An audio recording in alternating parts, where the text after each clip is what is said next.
aquesta tercera sessió de dimarts d'arqueologia i el tema que hem triat és el tema un poc dels avanços en el camp del món fenici.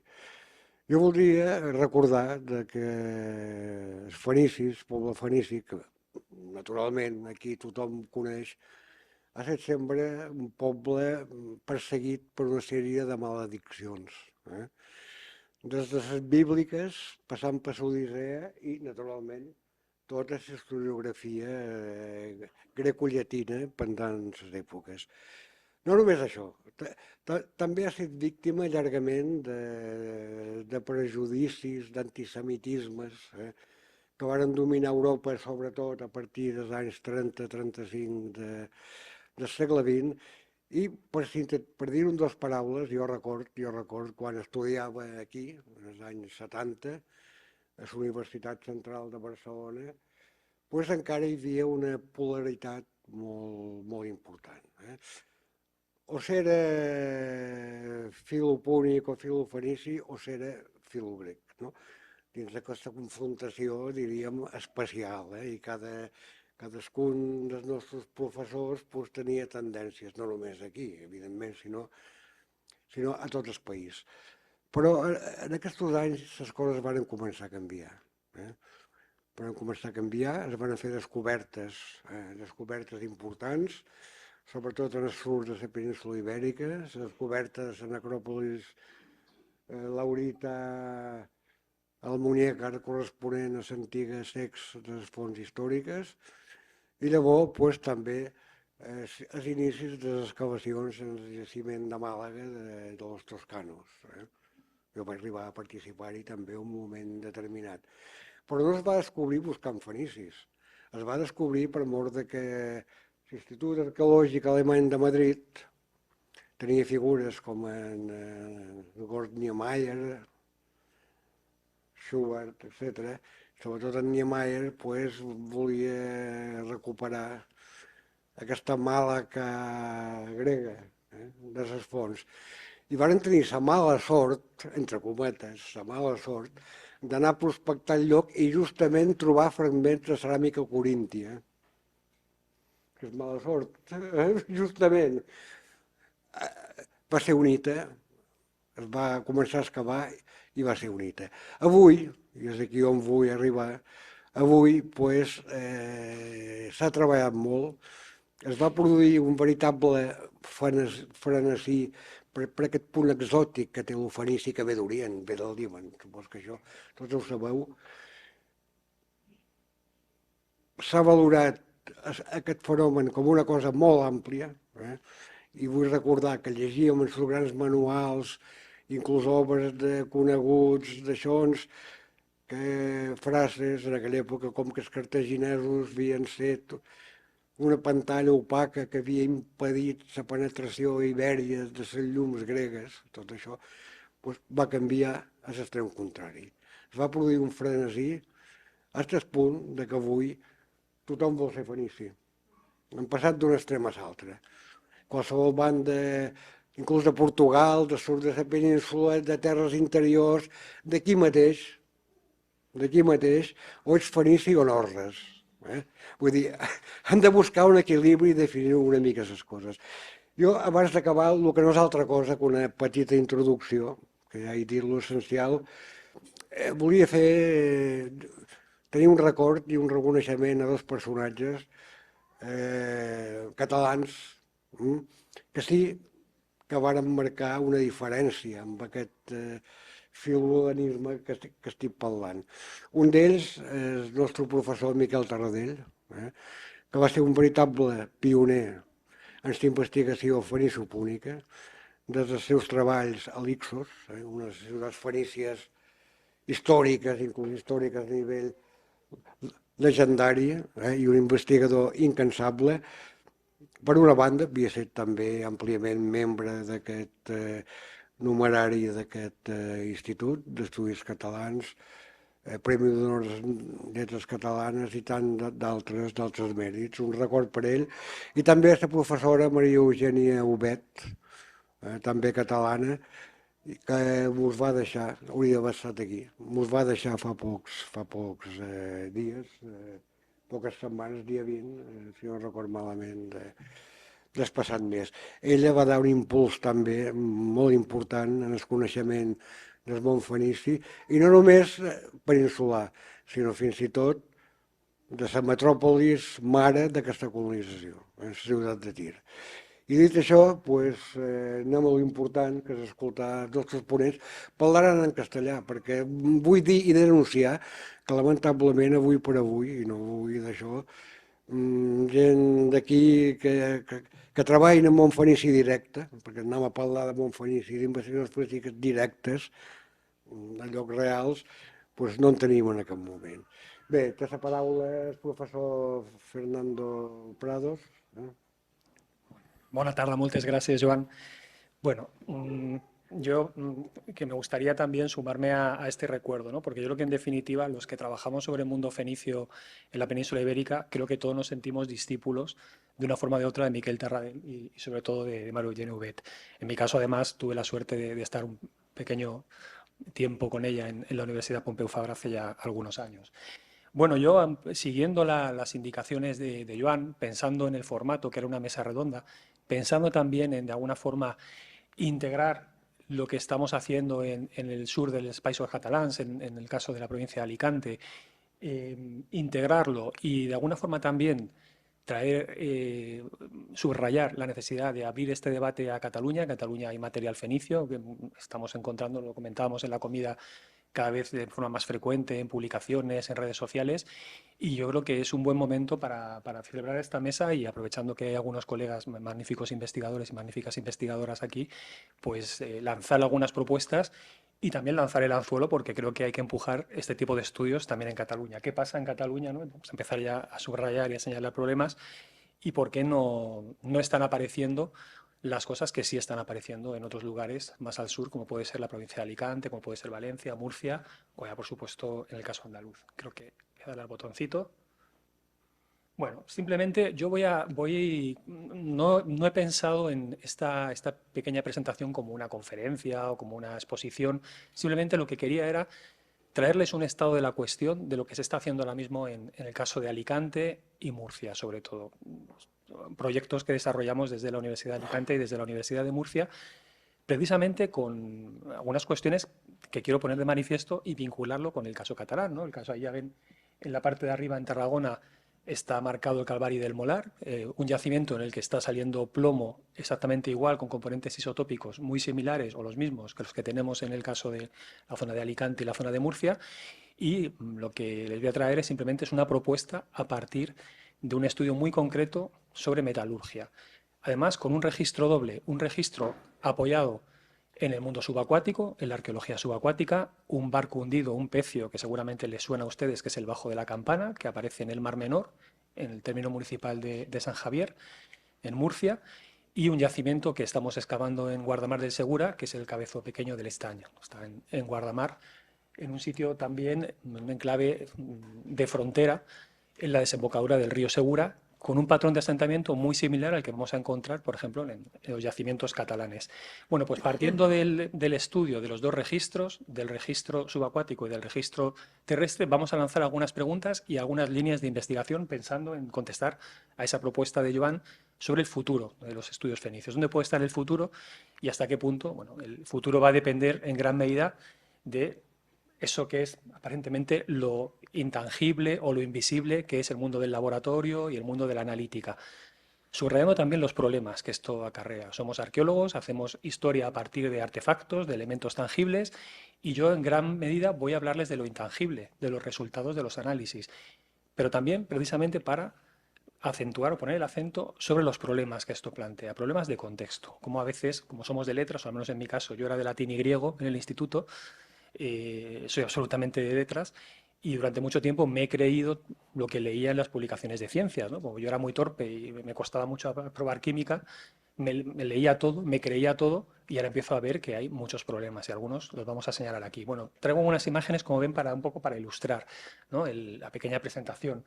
Este yacimiento, el Bajo de la Campana, sobre todo es muy conocido por las defensas de Elefante, defensas con inscripciones fenicias, fechadas en el siglo VII a.C., y que ahora se están revisando, se están reestudiando porque hacia el mes de octubre de este año se va a inaugurar una exposición monográfica en el ARCUAC de Cartagena, en el Museo Estatal de Arqueología Subacuática, sobre todos los materiales de este pecio, de este barco hundido, donde nos han repartido a diferentes investigadores pues, partes del lote para que hagamos estudios. Bueno, aquí ven el cargamento más importante de este barco, que son los metales, aquí ven los lingotes de estaño, aquí ven la galena que procede de zonas de mineralización compatibles con lo que puede ser la Sierra Bermeja en el entorno de Málaga, de donde viene mi compañero en la mesa. Aquí ven la tipología, típico estudio arqueológico, la tipología de los lingotes discoidales, los ovoides y los que tienen forma piriforme, tanto de cobre como de estaño, en este caso, y donde ya el estudio nos empieza a dar información referente a que no se trata de un material cualquiera, sino que es un material que está perfectamente integrado en las redes de comercio, que está siendo fragmentado de forma voluntaria, que está siendo partido, y siguiendo algunos estudios, sobre todo británicos, que han trabajado con este material en algunos pecios en el entorno de las Islas Británicas, pues nos hemos dado cuenta que buena parte de ese cargamento del Bajo de la Campana ha sido fragmentado de forma voluntaria y responde a unos patrones métricos y a unos patrones de peso. Es decir, todo es mucho más complejo de lo que parece. Aquí ven las formas de partición que se plantean para el mundo británico. Fíjense en esa forma en mitades, en cuartos y en octavos. Y aquí ven buena parte de los materiales que se están estudiando en este pecio, ¿no? Como ven, responden a fracciones de un octavo o de un cuarto de estos lingotes que aproximadamente tienen unos 10-15 centímetros de diámetro. Rápidamente, pues buscando paralelos, nos hemos encontrado este lingote de plata de la Rebanadilla de Málaga, que no sé si Pepe comentará algo después, también recortado.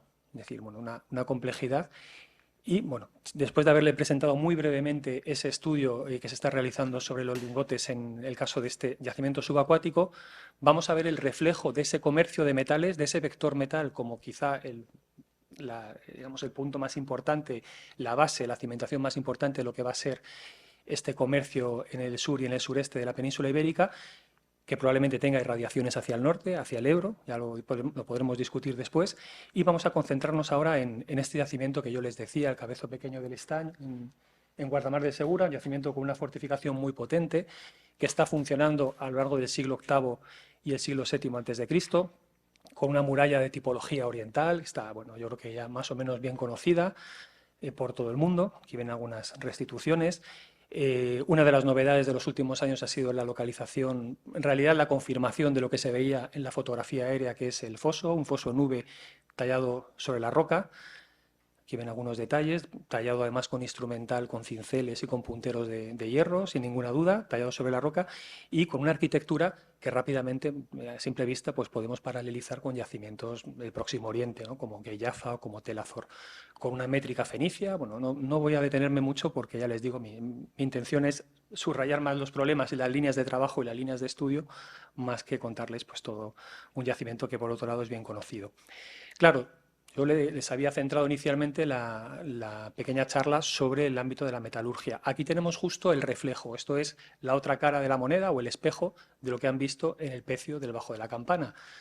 Un taller de metalurgia, de copelación de plata, donde aparte de lo que son los elementos arquitectónicos y tecnológicos vinculados con la copelación, hemos encontrado un área de vertidos con galena argentífera, con plomo argentífero, con bastante litargirio, óxido de plomo derivado precisamente de todo el fenómeno de copelación, y muy interesante porque los componentes isotópicos no relacionan estos materiales precisamente con la zona de Málaga. Ahí ven el taller, es el edificio desde el punto de vista arquitectónico más imponente que tiene este yacimiento, una planta, como ven, circular, pero con un espacio prácticamente hexagonal en el interior.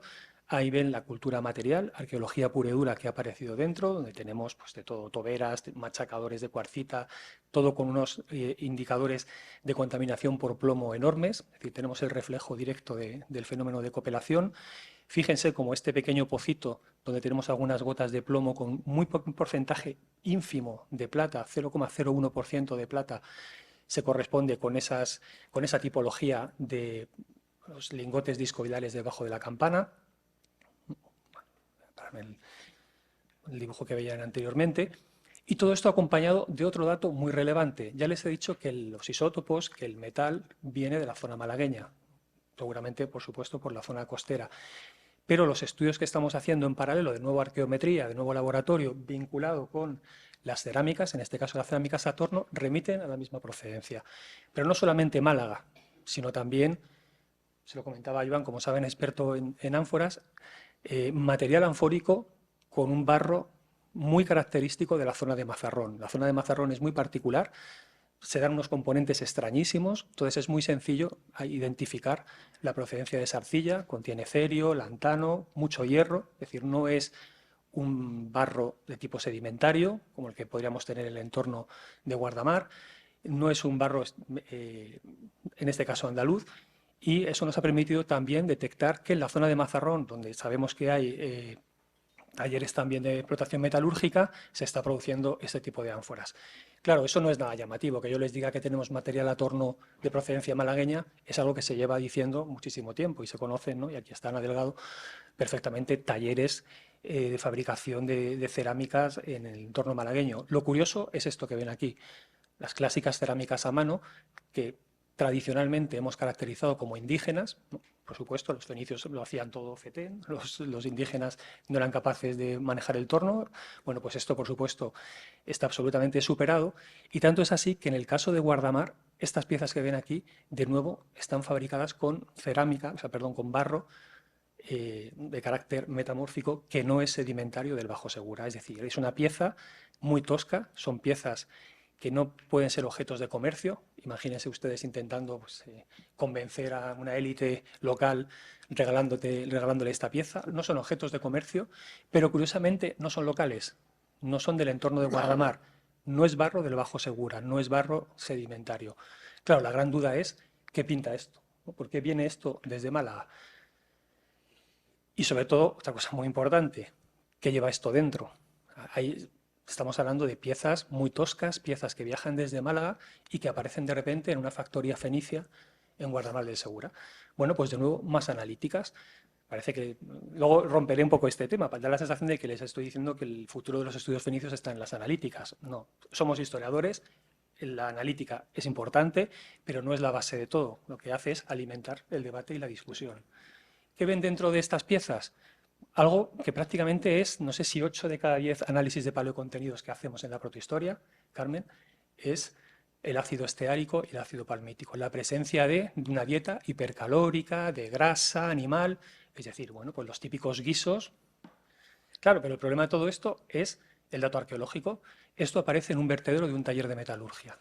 No están expuestas al fuego. Es decir, esta pieza no es una pieza de cocina. Aunque podamos identificar esta pieza por la tipología como de cocina, no es una pieza de cocina. Es un contenedor.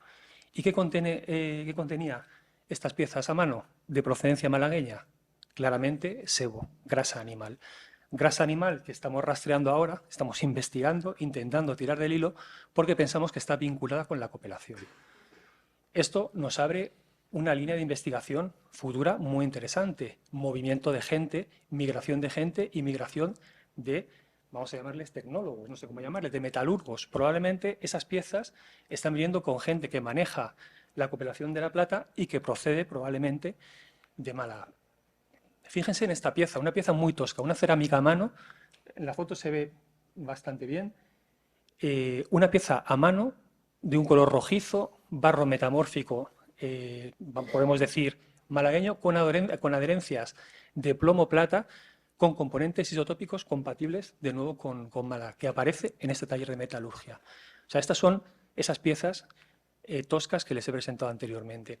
¿Cuál sería la lectura final? ¿Cuál sería la propuesta final? Y donde yo abro al debate de cara a que, bueno, después de la presentación del profesor Suárez podamos discutir entre todos y todas esto que ven aquí y sobre todo intentar relacionar esto con lo que está pasando en Cataluña, ver si este circuito que nosotros proponemos del metal occidental tiene irradiación, sabemos que claramente hacia Ibiza y quizá hacia el Mediterráneo central, posiblemente también hacia el oriental, pero sobre todo hacia Cataluña.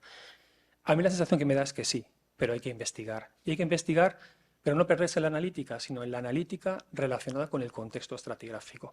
Lo que ven ahí en rojo sería lo que el laboratorio de arqueometría nos dice que son los lugares de procedencia del material a torno y el material a mano que aparece en esta factoría del Cabezo Pequeño de Guardamar. Lo que ven en gris es lo que nos dicen los laboratorios que han estudiado los isótopos, sobre todo del plomo y de la galena, los lugares de procedencia del metal. ¿Cuál es la propuesta? La propuesta es que claramente están dibujando un patrón compatible con un circuito del fenicio del metal occidental que está funcionando en la segunda mitad del siglo VIII y la primera mitad del siglo VII a.C.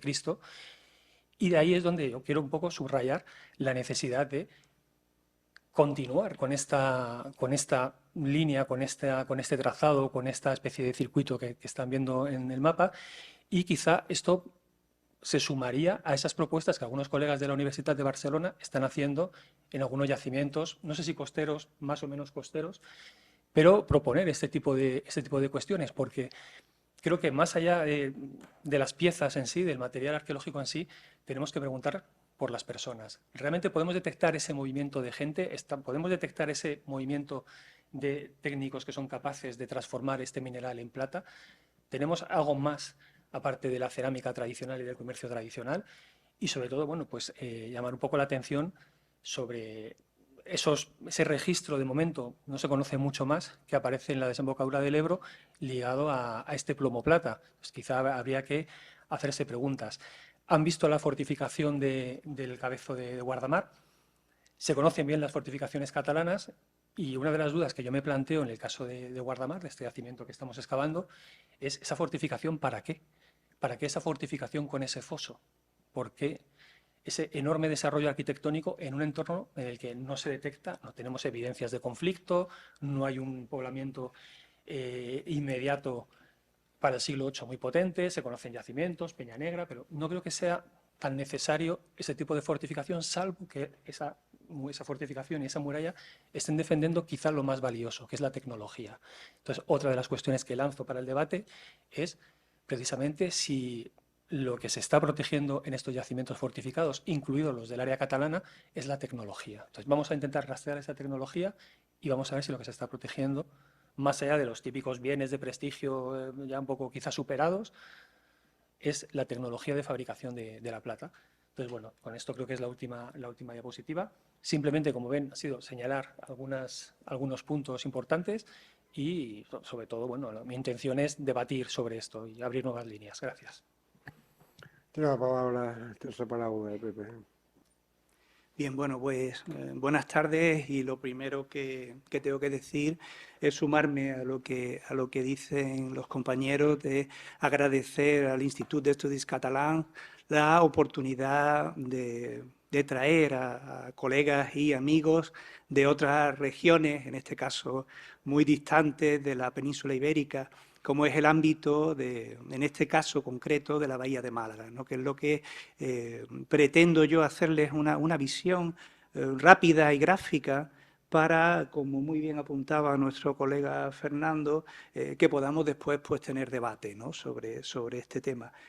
Precisamente, pues como estábamos comentando, el caso de la Bahía de Málaga resulta de particular interés porque, junto con Huelva, es uno de los sitios fenicios más antiguos de la península ibérica. Concretamente, nos referimos al sitio de la Rebanadilla.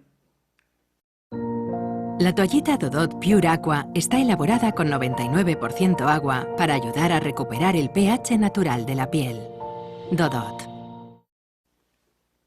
Que es un islote localizado en el entorno del delta de la desembocadura del río Guadalhorce. Como ven ustedes aquí, hay una serie de islas que se configuran como el lugar, el patrón de asentamiento que vemos que es una de las opciones que el proyecto fenicio está implantando en el sur de la península ibérica, en contextos que, como nuestra colega Ana Delgado ha definido, corresponden a espacios liminales o zonas de frontera precisamente con las comunidades locales. Y es muy interesante el ver que el sitio de la Rebanadilla, descubierto cuando se construye la segunda pista del aeropuerto de Málaga, se caracteriza por presentar una serie de edificios de arquitectura claramente de tradición oriental y de base de adobe en su primera fase, en el momento más antiguo, con inmuebles que se han interpretado como templos que configurarían lo que se ha venido a denominar un santuario, con edificios que tienen contextos de culto, ¿no? Bien, este sitio de la Rebanadilla se fecha en dataciones convencionales en la segunda mitad del siglo IX, con presencia de cerámica del geométrico medio II, hay algunos esquifos eubeos, cerámica sarda y algunos productos levantinos. Muy interesante el tema precisamente de esos productos sardos, porque precisamente es lo que ha dado lugar a pensar ese carácter multiétnico que podían presentar estos proyectos en su primer momento. Y es muy interesante ver que en paralelo a esa presencia de estos objetos, de estas cerámicas alóctonas, hay una presencia muy significativa de productos fabricados a mano de tradición del mundo local. Y en ese contexto, y como no es nada extraño precisamente en estos lugares interpretados como santuarios, evidencias de prácticas metalúrgicas desde un momento muy antiguo. Y prácticas metalúrgicas que destacan porque se basan en la obtención de plata a partir de minerales de base cobre. Precisamente esas son las mineralizaciones del entorno que comentaba Fernando del ámbito de la bahía malacitana y que apuntan a que este objetivo de la elaboración y la obtención de este tipo de productos de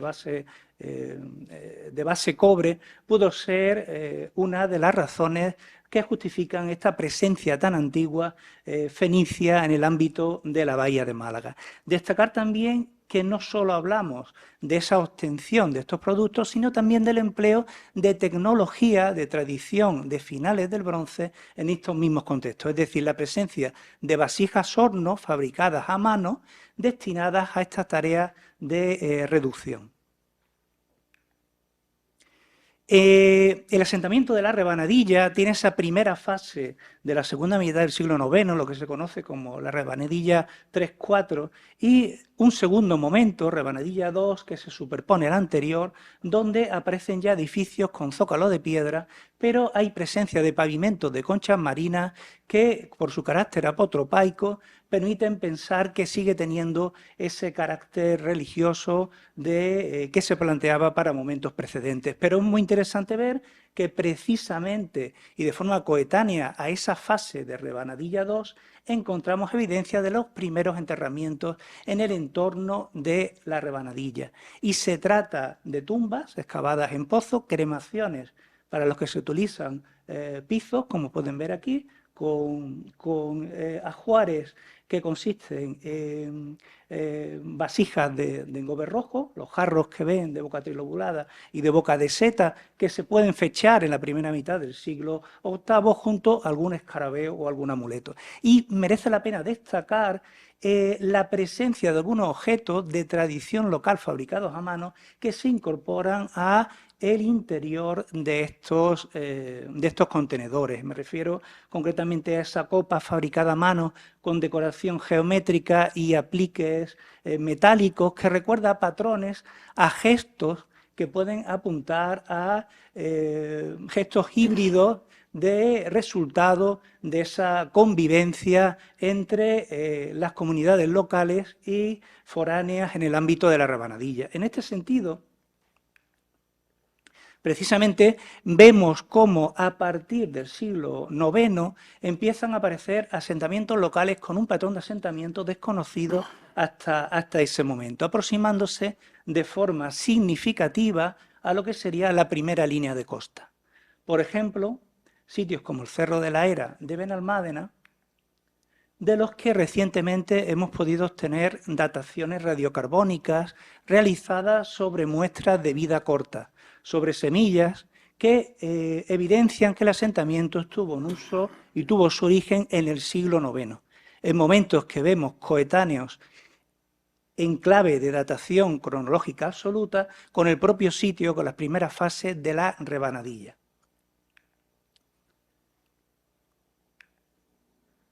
Junto a eso, vemos que el asentamiento tiene continuidad y aparecen niveles con cabañas circulares de zócalo de piedra de tradición local que continúan durante el siglo VIII y que son sustituidas por edificios de planta cuadrangular a partir del siglo VII.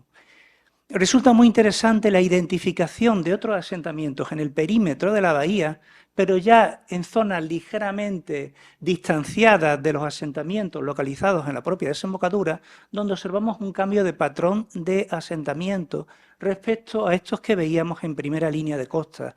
Y precisamente las dataciones radiocarbónicas de estos sitios los sitúan en la primera mitad del siglo VIII.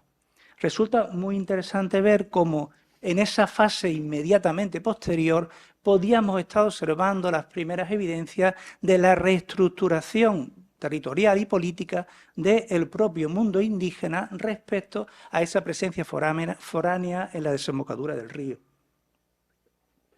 Es un momento que también arqueográficamente resulta interesante porque vemos las primeras cerámicas con decoración geométrica y grafiada precisamente a partir de estos momentos, a partir del 800. Otro de estos sitios locales, San Pablo, localizado en este caso en la margen derecha del Guadalmedina y a 5 kilómetros del sitio de la desembocadura del Guadalhorce, presenta también asentamientos locales en los que vemos dos fases, las dos fases que les decíamos, una fase más arcaica de un siglo X-IX en dataciones radiocarbónicas, insisto, y un segundo momento del siglo VIII de continuidad, paralelo a la emergencia de esos asentamientos como Cártama. Es decir, con esto lo que les vengo a plantear es que gracias a estas dataciones radiocarbónicas podemos empezar a hacer una composición de la temporalidad, de las dinámicas que empiezan a establecerse entre esa primera presencia fenicia arcaica en la bahía de Málaga y las dinámicas de los asentamientos locales del entorno, utilizando para ello series de dataciones radiocarbónicas de vida corta. Esas fases que veíamos bien, de un momento, insisto, en fechas radiocarbónicas de los siglos X-IX y un segundo momento del siglo VIII, de consolidación del proyecto. Bien, pues una fase posterior al asentamiento de Rebanadilla vendría supuesta por la implantación de un nuevo asentamiento en un momento ya próximo a mediados del siglo VIII y a 1 kilómetro al sur, si se fijan en la imagen, se puede ver arriba la pista del aeropuerto de Málaga, y una distancia, como les digo, de 1 kilómetro hacia el mar, se identifica un nuevo asentamiento fenicio que vamos a ver que tiene unas características bien distintas del sitio de la Rebanadilla. Este asentamiento, descubierto en los años 60, se conoce sobre todo a partir de mediados de los años 80 por el proyecto general de investigación que desarrolló aquí la profesora María Eugenia Ubed, antes citada, y su equipo, entre ellas Ana Delgado, aquí presente, y que pusieron sobre el mapa la importancia del asentamiento del Cerro del Villar como uno de los que podrían permitir aproximarnos al conocimiento de una colonia fenicia con un estado de conservación particularmente adecuado. En ese sentido, hay que destacar la realización del corte 5, ese sondeo estratigráfico que llevó a cabo la profesora Ubed y que identificó precisamente el origen del asentamiento a partir de un momento próximo a mediados del siglo VIII, esos niveles de base sobre el sustrato geológico a los que se superponen ya restos de construcciones de edificios sólidos con zócalos de piedra y recrecimiento de adobe. Resulta muy interesante la identificación en este sondeo de episodios de eventos catastróficos que supusieron la destrucción del asentamiento. Y eso nos vuelve a llevar a la idea del patrón de asentamiento, de la ubicación de asentamientos en lugares vulnerables y precisamente las evidencias de comunidades resilientes a estos eventos catastróficos que vamos a ver que reiteradamente van a afectar a estos asentamientos. Nos referimos en concreto a episodios que supusieron la destrucción de algunos contextos que conocemos bien y que se pueden fechar entre finales del siglo VIII y el primer cuarto del siglo VII por la presencia de cerámica de importación, como esta ánfora de tipo SOS, y que precisamente nos han hecho llevar a cabo una línea de investigación específica para profundizar en el conocimiento con base geoarqueológica sobre estos eventos catastróficos. En 2021, junto con colegas, con geólogos y geógrafos de la Universidad de Aachen, de Alemania, volvimos a descubrir el corte 5 de la profesora Huet y se tomaron muestras de carácter sedimentológico y, en particular, muestras estructuradas para llevar a cabo láminas delgadas y hacer estudios microestratigráficos que nos pudieran permitir profundizar en la naturaleza de estos eventos. Ya les adelanto que el gran episodio de inundación que sufre el asentamiento, al que hacíamos referencia antes, de principios del siglo VII, que en su momento se planteó que pudiera ser fluvial para después plantearse que pudiera tener un origen marino, finalmente, después de estos estudios, volvemos a la idea de que fue resultado de una gran inundación fluvial que sufrió el asentamiento. Interesante ver que se ha propuesto que en un momento posterior, ya de finales del siglo VII, el asentamiento pudo haber sufrido un segundo proceso de inundación, pero en este caso de origen marino. Posiblemente un gran temporal de levante, o se ha planteado incluso que un posible tsunami.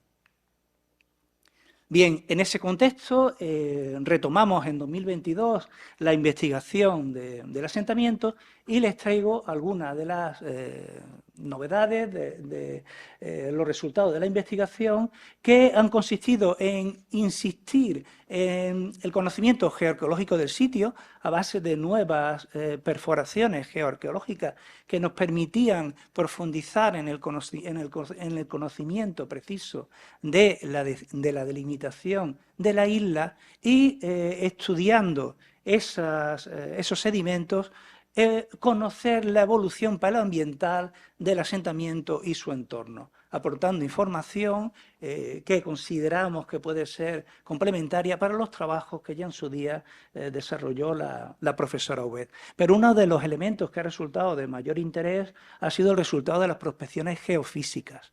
Hemos llevado a cabo una prospección geomagnética de todo el ámbito del asentamiento disponible hoy día y se ha podido confirmar lo que ya los sectores de excavación que llevaron a cabo María Eugenia y su equipo, pues habían apuntado la existencia de un asentamiento con un urbanismo denso, organizado en manzanas, que ocupan una gran parte de aproximadamente esas 5 hectáreas que quedan hoy en día visibles o accesibles dentro del yacimiento. Y la existencia de un cinturón de espacios o de ámbitos dedicados a producciones artesanales, particularmente alfareras, que se disponen en el perímetro del asentamiento. Es decir, un asentamiento complejo, con un urbanismo denso y que contrasta mucho con el modelo que veíamos antes del sitio de la Rebanadilla, ¿no? Creemos que con esta evidencia pues, se puede hablar propiamente de un asentamiento de carácter urbano, ¿no? Esa información obtenida por las prospecciones geomagnéticas se ha reforzado mediante prospecciones con georradar, que nos dan también información sobre la profundidad a la que se encuentran las estructuras y la potencia de las mismas, de manera que tenemos un mapeo bastante significativo volcado sobre un SIC para conocer o para tener un punto de partida a la hora de abordar o de continuar trabajando en el asentamiento. Las campañas de investigación que se han llevado a cabo estos 2 últimos años se han orientado sobre todo a conocer en profundidad un espacio situado entre el sector 8 de la profesora Huet y la zona por donde pasaba el antiguo ferrocarril, la zona del sector 3-4, porque la Administración consideraba que, pensando en una futura puesta en valor del asentamiento, era un lugar potencialmente adaptables a zonas de paso que permitieran acceder a los sitios conocidos del asentamiento. Por eso se ha trabajado en estos sectores que estamos viendo aquí. Aquí ven una base, los nuevos sondeos en la zona alta donde se ve la fotogrametría y los sondeos de la profesora Obed sobre una nueva base microtopográfica. Aquí ven los sectores de los que se ha iniciado la excavación, algunos muy próximos al sector 8, y les voy a comentar algunos datos de interés, sobre todo sobre el sector 11, donde empezamos a poder datar algunos de esos contextos estructurales que veíamos que forman parte de ese denso urbanismo y donde vemos que hay un gran protagonismo de los contextos del siglo VII.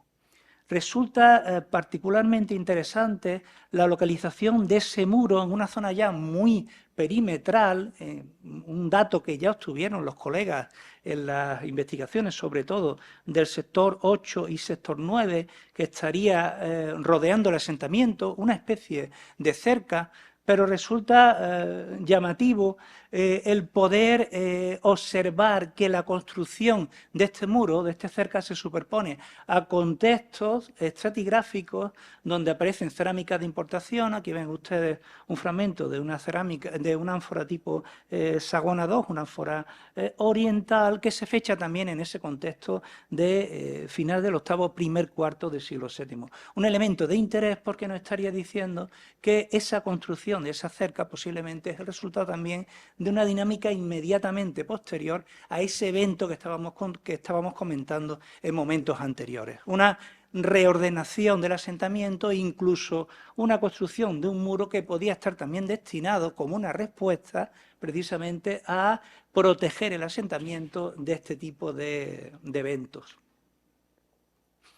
Otro espacio particularmente interesante en este mismo contexto se caracterizaba por la localización de restos de depósitos que pensamos son restos de consumo, en este caso de malacofauna, que pueden ver algún detalle, se empezaban a manifestar en el entorno de otros depósitos de objetos cerámicos que aparecían distribuidos en torno a una estructura donde aparecían elementos de conchas marinas dispuestas en el suelo, formando hiladas y que recuerdan a esos otros pavimentos de carácter apotropaico, de carácter mágico y protector que veíamos en el caso del acceso a algunas de las viviendas del propio cerro o en el caso de la rebanadilla. Precisamente es llamativa la localización en ese espacio al exterior de este muro delimitador de un ancla, un fragmento de ancla que precisamente es tiene una presencia habitual en contextos sobre todo del Mediterráneo oriental relacionada con ofrendas o con depósitos en lo que pudo ser un contexto de carácter ritual o simbólico, ¿no? Otros resultados que simplemente pues, le presento dos flashes es la continuidad en la investigación con estructuras de entidad, contextos de carácter residencial y algún caso también de almacén en la prolongación del sector 8 de la profesora Obed y con un estado de conservación de las estructuras que superan el metro de zócalo de mampostería que evidencian la entidad del asentamiento. Otras cosas casi anecdóticas, pues la identificación de otros periodos, de otros momentos que no se conocían hasta el momento en el asentamiento, como un contexto de depósitos con materiales de época púnico-tardía, romano-republicana, con estos ungüentarios, o incluso la presencia de una factoría de salazones tardorromanas en uno de los extremos del asentamiento, que hasta ahora no se conocía, que se identificó por las prospecciones geofísicas y que se ha podido documentar, contrastar mediante un sondeo arqueológico en la campaña del año pasado. Con esto vamos terminando. Otra de las líneas de investigación, intensificar también el estudio y la caracterización de las producciones alfareras del Cerro del Villar y contrastarlas además sobre todo, porque los estudios petrológicos en un ámbito como es la Bahía de Málaga, hacia la zona oriental, donde se localizan los sitios de Toscano, Morro de Mezquitilla o Chorrera, no presenta petrológicamente unas diferencias significativas, pero sí a nivel químico. Y los estudios de activación neutrónica sí nos están empezando a diferenciar en el ámbito malacitano los contextos de la Málaga oriental de la propia Bahía de Málaga. Y esto tiene un potencial grande a la hora de identificar qué ámbitos están suministrando de productos dentro de estas dos concentraciones de asentamientos fenicios a las distintas regiones, a los distintos ámbitos donde se empiezan a identificar producciones del ámbito malacitano. Y con esto pues terminamos. La necesidad también de llevar a cabo una línea dedicada a estudios arqueometalúrgicos que llevamos a cabo con colegas del CSIC en el marco de un proyecto de I+D+I del Ministerio, donde pretendemos continuar trabajando tanto con los productos elaborados como con evidencias que tenemos ya de vasijas, hornos y de productos resultantes de actividades metalúrgicas, tanto de plata, de producción de plata a partir de esos minerales de base cobre, como de forja en un proceso de porreducción de trabajo de mineral de hierro. Y bueno, manifestar también nuestro interés por visibilizar el proyecto en las redes sociales y algunas prácticas de realidad aumentada, de divulgación, con las que también estamos trabajando en el asentamiento. Y bueno, pues con esto creo que se podía dar lugar al debate. Bé, gràcies a tots dos professors. Això ha estat simplement un exemple de línies d'investigació reals dins dues zones d'implantació fenícia. Evidentment, n'hi ha d'altres. Podríem parlar tota la badia de Cádiz, inclús de llocs de Portugal i de restes a Costa Andalusa. Vull dir, això són dos exemples per mostrar des d'aquella època en què el món fenici era simplement una lectura de fonts històriques, no pocs problemes d'interpretació, o simplement una qüestió d'antiguarisme, d'història de l'art, de grans peces sorgides com a sarcòfags de Cádiz, entre moltes altres. Vull dir, una línia d'allí, en tots aquells prejudicis que he dit abans, han passat en aquestes línies avançades, modernes d'investigació, afortunadament. I són dos exemples de llocs de feina només, no és que sigui una cosa, diríem, analitzada globalment en profunditat. I tot seguit, tenen vostres paraules, si volen introduir més matisos en aquest debat, plantejar preguntes o dubtes o qualsevol cosa que se'ls diu corregir.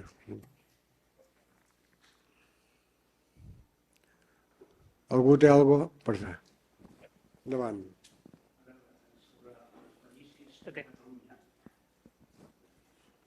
Sobre els fenicis de Catalunya sabem que a la Moleta del Remei i a Sant Jaume s'han fet excavacions i fa poc que jo vaig estar en unes conferències en les quals posava en relleu la procedència d'una colònia ferma en aquell moment. També em sembla que a Banyeres del Penedès el que s'estan fent ara també diuen que la forma arquitectònica que estan trobant s'assembla molt a una construcció fenícia. Però és que a més tenim una constància que és la llengua, o sigui, l'alfabet. L'alfabet fenici es va adaptar aquí, abans que arribessin els grecs. Quan els grecs van arribar ja es van trobar la llengua, l'escriptura ibèrica, ja se la van trobar i que va permanèixer.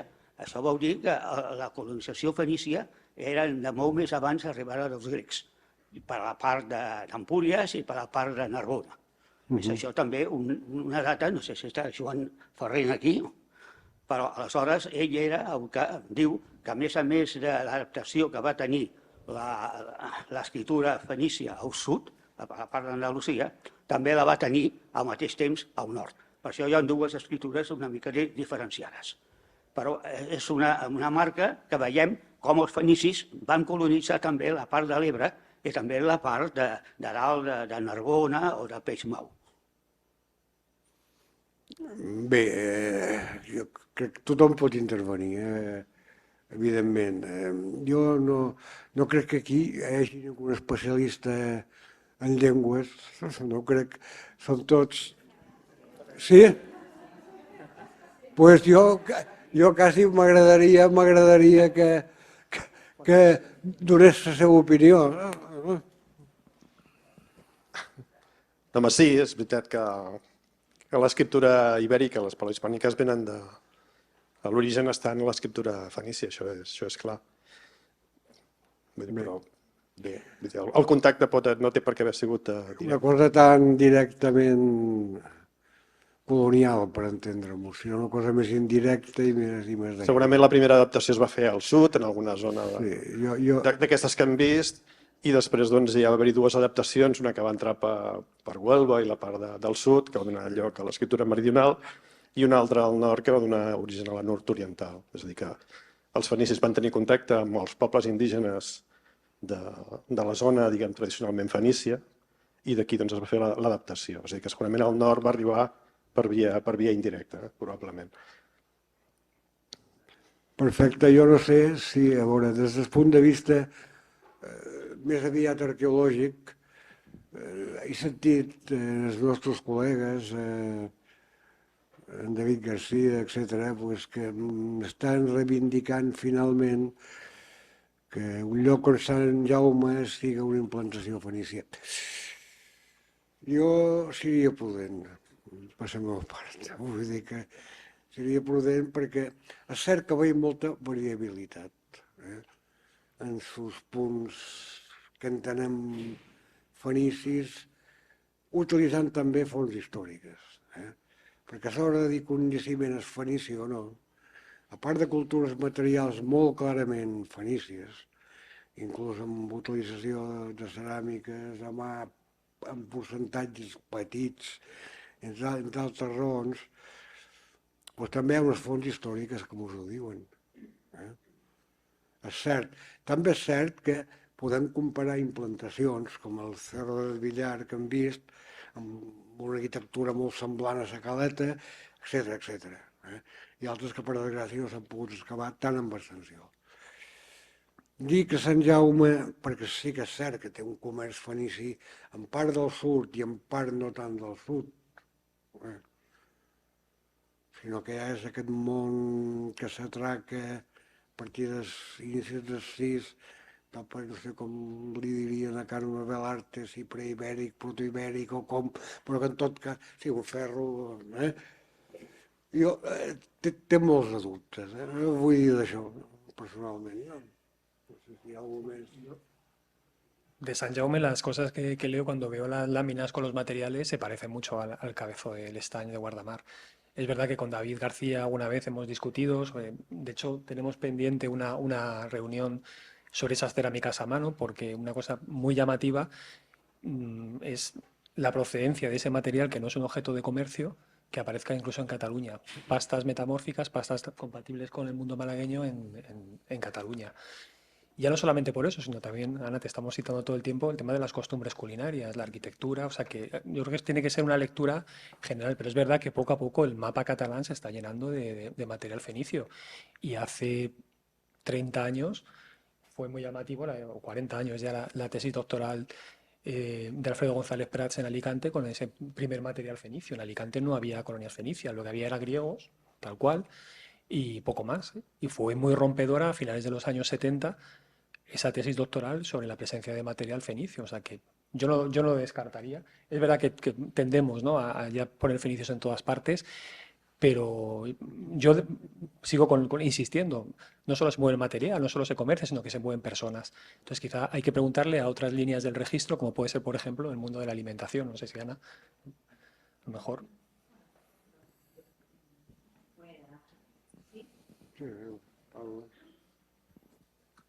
Yo quiero intervenir, pero quiero, en lugar de plantear el tema de la cocina y la alimentación, el tema de la tecnología que tú has apuntado. La primera pregunta que tenía para ti, Fernando, es ¿en qué sentido crees que participa la grasa en el proceso de cooperación? Y después ya, también para, digamos, dar la palabra a Pepe en el debate, me ha parecido muy interesante que plantearas que la cuestión tenía que ver con el control de las tecnologías, ¿no? Porque, digamos, tú has planteado un caso claramente de control, pero en cambio Pepe ha planteado un caso totalmente abierto, con dos opciones, en este caso también de conexión y de contacto fenicias, ¿no? El de Cabezo del Estaño y el de Rebanadilla, que obedecen a formas, ¿no?, de relacionarse con la gente local bastante opuestas, ¿no? Desde un espacio, sí, que está en un islote, pero muy abierto, a un espacio de control y fuertemente fortificado. En tu caso, tú has citado el tema de las tecnologías que vienen de la zona de Málaga, que algunas, no sé, pienso que has planteado que son claramente fenicias, que hay un control sobre ese proceso, ¿no?, de cómo elaborar plata. Pero en cambio Pepe justamente ha dibujado un mundo donde los indígenas están allí con sus vasijas horno, ¿no?, elaborando con sus propias tradiciones en esos mismos espacios el material de cobre y bronce con el que después comercian. Esas vasijas horno no solo salen en los primeros momentos de Rebanadilla, sino que también salen en momentos muy tardíos en el Cerro El Villar. O sea que hay una perduración de las tecnologías indígenas en esa zona, pues al menos hasta el 7 seguro. Entonces, un poco quería ver qué planteabais los dos en este debate de si control o no control, de esa pervivencia de tecnologías indígenas en estos espacios, ¿no?, fenicios, y no solo al contrario, ¿no? Sí, para animar el debate. Claro, yo creo que en ese sentido ha sido muy oportuna la presentación de dos sitios tan distintos, tan diferentes, ¿no? Que yo creo que lo que vienen es a plantear que no existe un proyecto fenicio como tal, sino que hay una variabilidad muy importante que se va a basar previsiblemente en las relaciones directas con las comunidades con las que están estableciendo contactos, ¿no? O sea, esa sería una de las maneras de explicar cómo nos podemos encontrar realidades tan opuestas, ¿no? Porque el caso el Cabezo del Estaño, ¿no?, es un sitio fortificado con sus fosos, o sea, muy bien defendido, y como veíamos nosotros, no es el caso ni de Rebanadilla ni de Cerro del Villar, donde esa presencia de artesanos con tecnología local continuada en los dos sitios nos está diciendo que ahí la participación o la implicación, que es un tema que tú has desarrollado, en el caso de la Bahía de Málaga es muy significativa, ¿no? Y veíamos que ese efecto de llamada de esa presencia fenicia en sitios como Rebanadilla o Cerro del Villar, de la gente local que está viviendo en ese entorno de estos proyectos, posiblemente da lugar a realidades complejas, donde hay un rol importante de lo local en los propios asentamientos fenicios, ¿no? Ahora nos queda saber cómo se diseñan esos territorios políticos, qué realidades hay. Eso sería un poco el siguiente paso, ¿no?, de la investigación. Bueno, yo te contesto rápidamente a lo del SEU, a lo de la grasa. Estamos rastreando porque no está claro. Es verdad que hay fuentes del siglo XVIII que mencionan el uso de la grasa animal en el proceso de copelación. Hay dos interpretaciones. Un acelerante, ¿no?, digamos, para el combustible, usar grasa. Y segundo, una imprimación sobre los crisoles para luego separar el metal. O sea que sí que tiene un uso y estamos, de hecho, leyendo fuentes, autores belgas y del norte de Francia, de ese mundo de la metalurgia en el siglo XIX, porque para el mundo antiguo no hay nada, no hay estudios en realidad del uso del sebo, y es una investigación que está en curso, pero alguna explicación tiene que tener. Y luego, sí, y luego por otro, sabes que también, como todos estábamos con el tema de la dieta, y luego la respuesta. Yo creo que el cabezo pequeño del estaño de Guardamar es un ejemplo magnífico de lo que tradicionalmente hemos llamado factoría fenicia. Y claro, aquí les he presentado muy rápidamente, pero el proyecto ya lleva unos cuantos años. Desarrollamos una prospección intensiva y no hay yacimientos en el entorno. El yacimiento está totalmente aislado. O sea, podemos decir que esto rompe un poco lo que entendemos como esa supuesta colonización fenicia. Este yacimiento no está mirando hacia el interior. El yacimiento está desconectado. De hecho, el yacimiento, no les he puesto un plano, pero el yacimiento es una pequeña península dentro de una zona de desembocadura, es el estuario del río Segura, y el único acceso desde tierra es el que está seccionado, cortado con ese foso y con esa muralla de esas casamatas, compartimentos que diría David Montanero. El yacimiento no está conectado. En esa fase, en la fase del siglo VIII, no está conectado con el interior. Nosotros tenemos claro que es dependiente de Málaga. Está conectado a través del metal, está conectado a través de la cerámica, no solo a torno, sino también a mano. Y yo creo que deriva de quizá de ese segundo momento. Nosotros no tenemos nada del siglo IX, tenemos una datación peregrina, pero como no está asociada, a mí me da mucho miedo esto de datar solo con el carbono 14 si no hay arquitectura al lado. Pero lo que tenemos es un yacimiento desarrollado a lo largo del siglo VIII que perdura hasta mediados del siglo VII y vinculado con Málaga. Nosotros no tenemos cerámicas de otros puntos del Mediterráneo. Me encantaría tener material sardo, me encantaría tener material etrusco, no tenemos nada. Solamente cerámica de Málaga. Y no hay conexión en el entorno. O sea, lo lógico es esos hinterland de María Genovet o de Súbar, ¿no? De encontrar en el entorno pequeños yacimientos de carácter secundario. Hemos prospectado, hemos encontrado edad del bronce, hemos encontrado ibérico, hemos encontrado romano. Es decir, no hay un problema de conservación de registro de superficie para los que prospectan. O sea, no tenemos un problema de que no esté lo fenicio porque está arrasado, no. Tenemos cosas más antiguas y tenemos cosas más modernas. Lo fenicio no está porque no existe. Entonces, quizás esa es la respuesta. Es verdad que es un yacimiento, desgraciadamente, es casi algo extraño, es una rara avis, no hay mucho más, pero bueno, es lo que tenemos. Y yo creo que funciona muy bien esa idea de la factoría fenicia, o del comptoir que dirían los franceses, especializado en el mundo del metal, relacionado con ese circuito que han visto desde Málaga, pasando por el propio Pecio del Bajo de la Campana del siglo VII, con esos materiales, que son prácticamente los mismos. Y ya digo, prácticamente dedicado, no sé si podemos discutir sobre si eso es monopolístico, si es estatal, si es privado, ya eso sería irnos a las fuentes, porque en realidad nunca vamos a poder saber gran cosa. Pero yo creo que hay que leerlo en clave de que es un magnífico ejemplo de, por suerte, que se ha conservado parcialmente, lo que se ha conservado nos permite presentar esto como lo que es. Y claro, cuando analizamos lo que hay dentro, lo hemos discutido, tú lo conoces bien, no tenemos vida doméstica, no hay vida cotidiana, es un sitio casi militar. Es un sitio especializado en la metalurgia, desde la primera fase hasta la última, y ligado a... Y el edificio más imponente, nuestro, entre muchas comillas, templo, no tenemos templo, nuestro edificio más imponente es ese taller que han visto de 4 metros de diámetro, con unos muros perimetrales de 1,20 m, y con toda la actividad propia de la cooperación de plata. Y es una propuesta. ¿Qué es lo más imponente que tienen? La tecnología. Y de hecho no olviden que en esa zona, siglos después, pero con materiales del siglo VII o VI, se excava la famosa tumba del orfebre de Capezo Lucero, en el mismo término municipal de Guardamar, de un señor, un íbero, que quizás rompe con una tradición previa de esas divinidades orientales, que se entierra, que amortiza unas matrices de orfebre, de un trabajador del metal, a escasos 500 metros del yacimiento fenicio.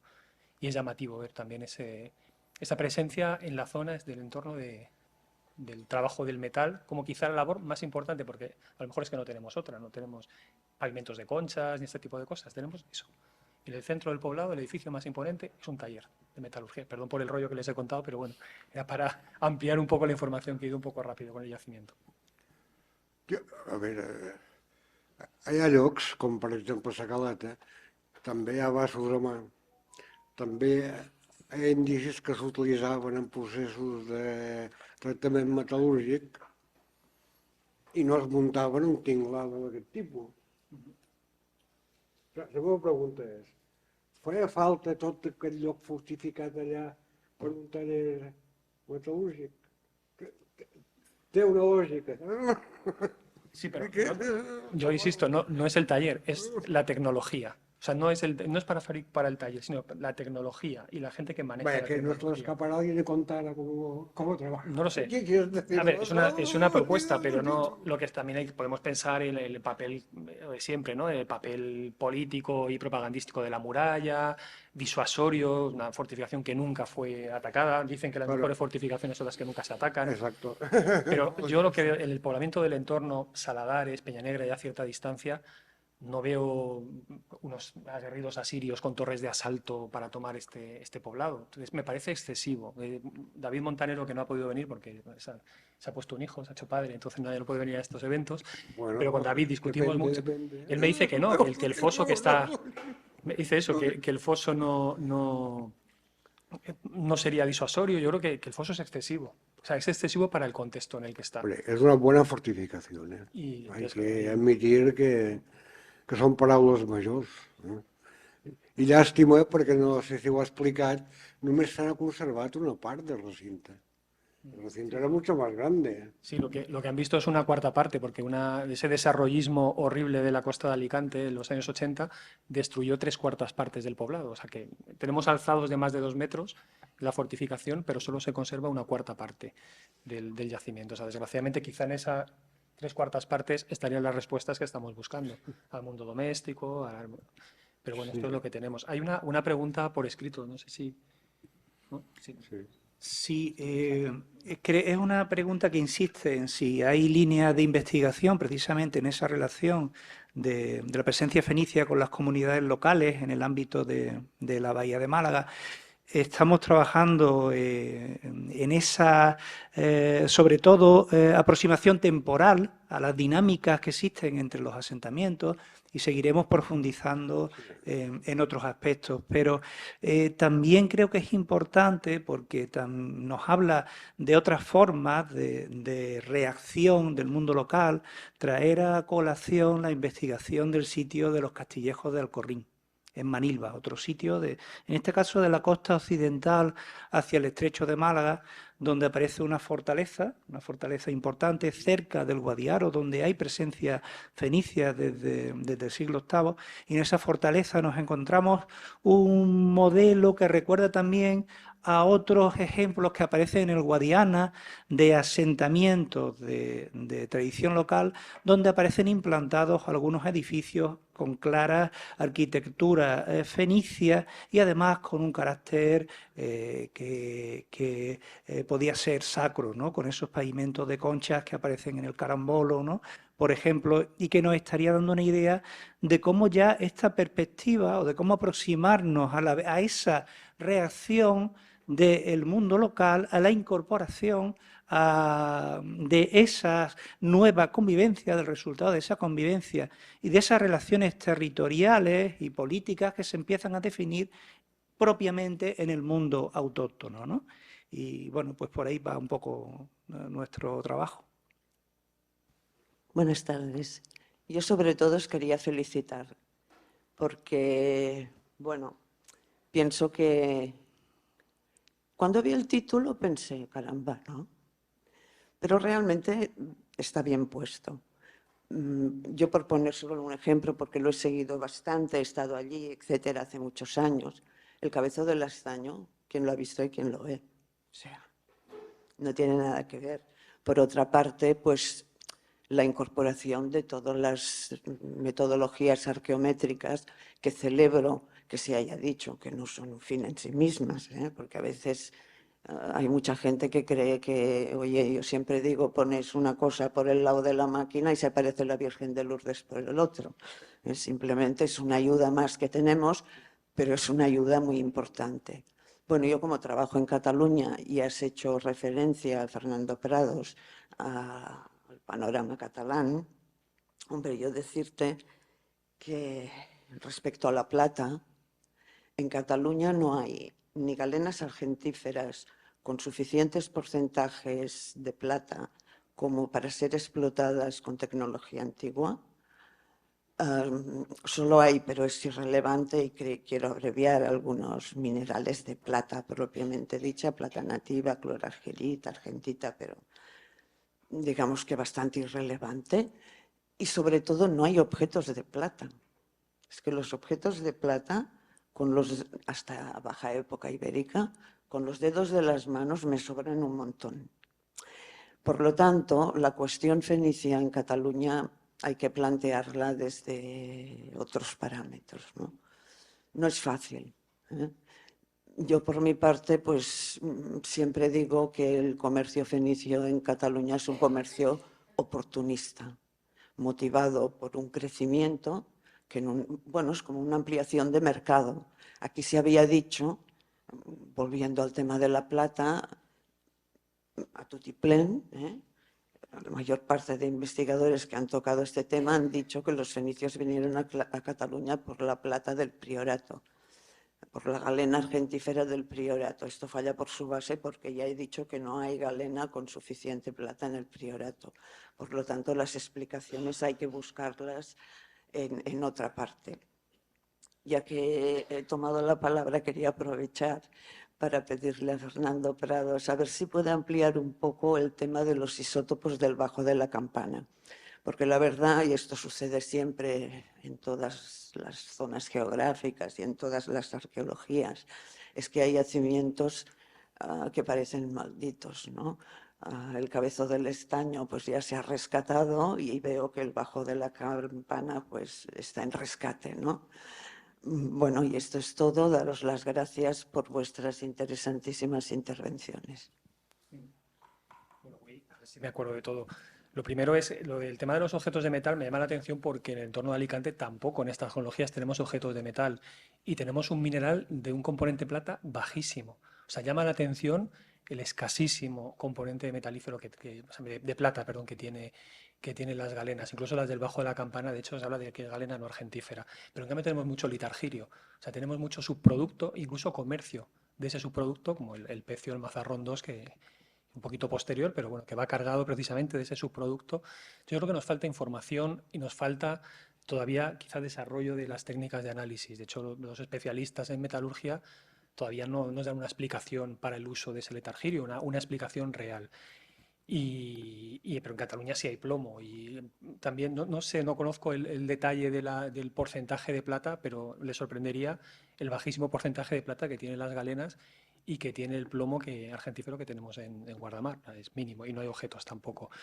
Luego, lo del tema del Bajo de la Campana, con motivo, Joan también está implicado, con motivo de esa exposición que les decía, bueno, pues a investigadores de la zona pues han repartido tareas y en mi caso, junto con Elena Jiménez, que es profesora en la Universidad de Murcia, hemos retomado el tema de los lingotes de estaño, de cobre y esa galena. Y por eso subrayaba los problemas de los análisis. Se han hecho nuevos análisis isotópicos, hemos releído los que se habían hecho previamente, algunos hechos por Polser, Juan Pinedo, publicados en el momento de la última excavación de Bajo la Campana en 2007, trabajos sobre los restos que aparecieron en las excavaciones de Julio Mas, que publica Alfredo Mederos, y el problema que tenemos es que las fuentes de suministro, las fuentes de mineralización de esos metales son variadísimas. Es decir, no son concluyentes. Y por eso es una de las razones que insistía además ahora con los colegas cuando estábamos en la comida, es eso, que a veces nos perdemos, vemos esas publicaciones que nos llenan de gráficos y que al final no hay ningún tipo de contenido histórico. A día de hoy, los isótopos antiguos y nuevos sobre los metales del Bajo de la Campana no son concluyentes. Nos dicen por igual que vienen de las casitérides, que vienen del Reino Unido, que vienen de Galicia, que vienen de Sierra Morena y que vienen del Mediterráneo central, incluso puede ser del Mediterráneo oriental. Es decir, no tenemos nada. Por eso para mí lo importante es que en ese estudio, que considero que es lo importante porque así lo hemos hecho, nos hemos volcado en otras cosas, por ejemplo en el tema de la partición, el tema de las unidades de peso y medida, del uso del patrón Seckel. Y quizás eso dé más información también histórica y además relacionar el pecio con esa ruta que han visto, esa ruta que nos dibuja ya no solamente la arquitectura o la cerámica a torno, sino también la cerámica a mano y también esas procedencias malagueñas claras de algunas de las piezas. Yo creo que por ahí van más los tiros que perdernos Pero desgraciadamente a día de hoy creo que no es concluyente y hemos hecho un vaciado bibliográfico brutal de todo lo que se ha hecho. Pero es que supongo que la mayoría de ustedes conocen el uluburún, el pecio del uluburún. A día de hoy lo digo, que está leyendo hasta ayer por la noche, a día de hoy no se sabe con exactitud de dónde procede el cobre del uluburún. O sea, tienta a pensar que es de Chipre, pero es que algunos de los análisis han dado otros puntos que no son Chipre. Entonces, el uluburún, que es como el gran pecio cananeo que todos conocemos, que hemos estudiado 1000 veces y hemos visto esos lingotes, ¿no?, típicamente, aparentemente chipriotas, resulta que no son concluyentes los isótopos, que incluso podrían ser de la península ibérica. Entonces... Mira, bomba. Sí. No, pero es así. O sea, es que evidentemente me sumo al tema, pero creo que yo lo que quería lanzar con el tema catalán es que hay que abrir y que hacer preguntas, ¿no? Que está muy bien la arquitectura, pero a lo mejor hay que buscar este tipo de cosas y ver si se puede detectar, no lo sé, movimientos de gente. Por ahí me llaman la atención los materiales. Veo materiales que no son solo materiales de comercio. O sea, el material fenicio que hay en Cataluña no me parece solamente, no sé, miro ahora, es que conocéis más este tema, no me parece solamente material de comercio. Entonces, si detrás hay gente que se mueve, gente que cocina, mujeres, no lo sé, quizá habría que abrir más.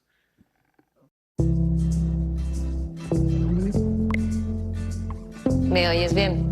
Sí, sí, perfectamente. Oye bien, siéntete bien. Prueba gratis nuestros audífonos casi invisibles, ahora más discretos que nunca. Visita caes.es.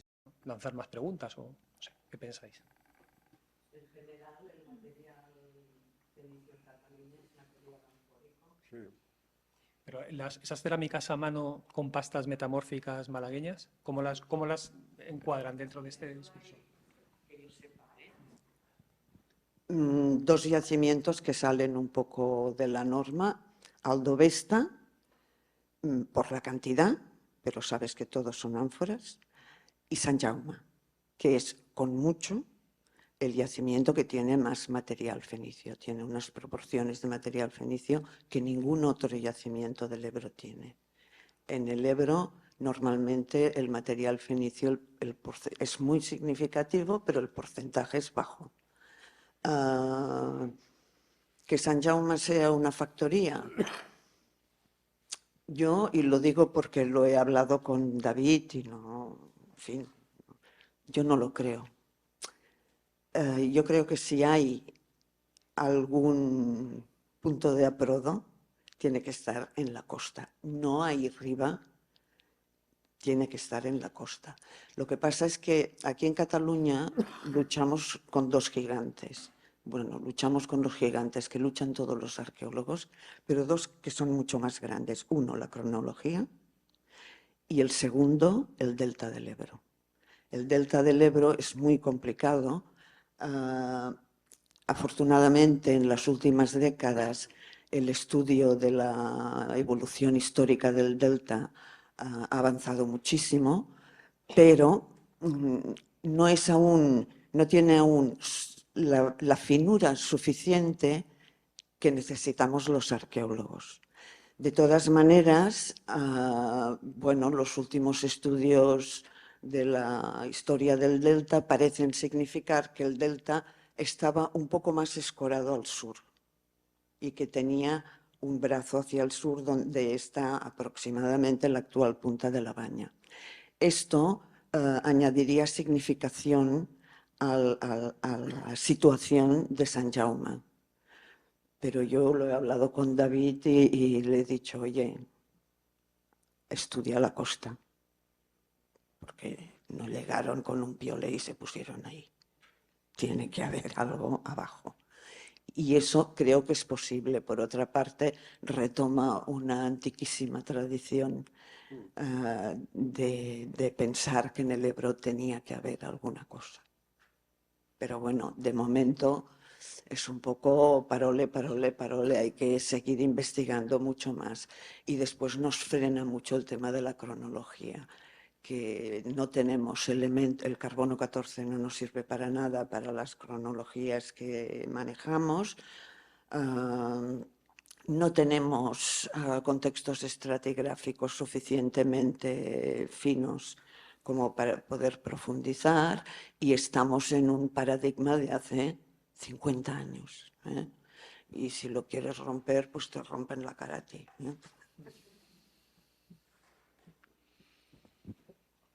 ¿Algo más? Yo quería sumarme a la misma reflexión que ha hecho Nuria y plantear que una cosa es una factoría y una fundación fenicia y otra cosa es la movilidad de gente. Yo que he estado muchos años en el sur, cuando trabajo en contextos catalanes se me hace enormemente difícil pensar que aquí hay una fundación fenicia similar a la que podemos encontrar en la zona del sur o en la zona del sudeste. Y lo que hay, como bien ha explicado Nuria, es otro tipo de movilidad y una intensidad de conexiones diferente. Yo creo que no tiene nada que ver. Es mi opinión, ¿no? Trabajando en los dos ámbitos como lo he hecho, ¿no? Yo totalmente de acuerdo. También le he comentado a David que no comparto esa opinión, ¿no? De que es una factoría. No, yo lanzo eso, ideas, o sea, no es una, por supuesto no hay que ir con una idea preconcebida de qué va a aparecer, ¿no? Nosotros iniciamos un proyecto en Menorca buscando una colonia fenicia y tras 8 años hemos desistido porque no hay colonia fenicia en Menorca, ¿no? Hay materiales por ahí, ruido de fondo, pero no hay una colonia, o sea que no pasa nada. O sea que... Pero vamos, que simplemente es eso, abrir diferentes líneas y hacer más preguntas más allá de la arquitectura. Para mí sí es determinante, yo para eso soy muy, quizá un poco anticuado, el tema de la altura, de la distancia de la costa. En Alicante hay material fenicio en Alcoyá, hay material fenicio en Villena, se habla de algún poblado fenicio en Villena y yo no creo que haya fenicios en Villena.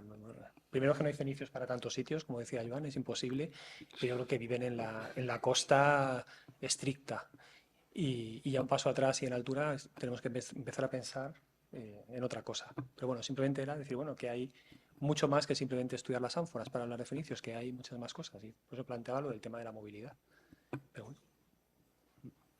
Sí, en ese sentido el tema de las redes me parece clave, porque precisamente cosas muy llamativas, hablaba del caso de los castillejos de Alcorrín, que tiene un porcentaje de un 5% de cerámica fenicia, de básicamente hay ánforas, algunas jarras y algún cuenco de engobe rojo, pero esa cerámica, con los resultados de análisis de activación neutrónica, no se ponen en relación, por ejemplo, con la bahía de Málaga, parece que dan el salto hacia la zona de Toscano, Morro de Mezquitilla, rompiendo lo que aparentemente podían parecer circuitos naturales gestionados desde los asentamientos. De manera que posiblemente cada asentamiento va a establecer sus redes en función de su... El tema del oportunismo me parecía interesante, ¿no? En encontrar clientelas o referentes con lo que consolidar el propio éxito del proyecto, ¿no? Que no es tan lineal ni tan... Nos queda mucho que... En ese sentido, por ejemplo, en San Jaume sí hay cerámica atribuida al Cerro del Villar dentro de las producciones fenicias, ¿no? Que hay en el sitio. Habría que darle una vuelta también porque ahora con los últimos trabajos arqueométricos que estamos haciendo de caracterización de Málaga, a lo mejor se puede afinar un poquito más también exactamente si es Bahía de Málaga o puede ser la zona del Vélez, ¿no? Pero bueno, queda mucho trabajo por hacer, ¿no? Esa reflexión también. No sé.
Déu va passar-hi en primavera i tot cantava el seu pas.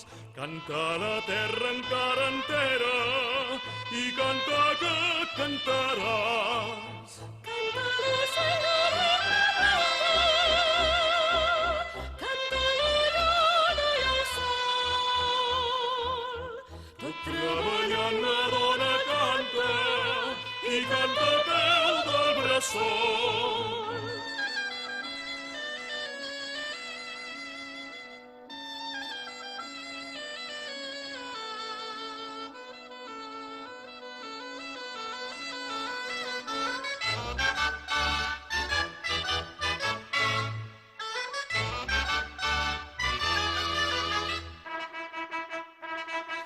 Som-hi, som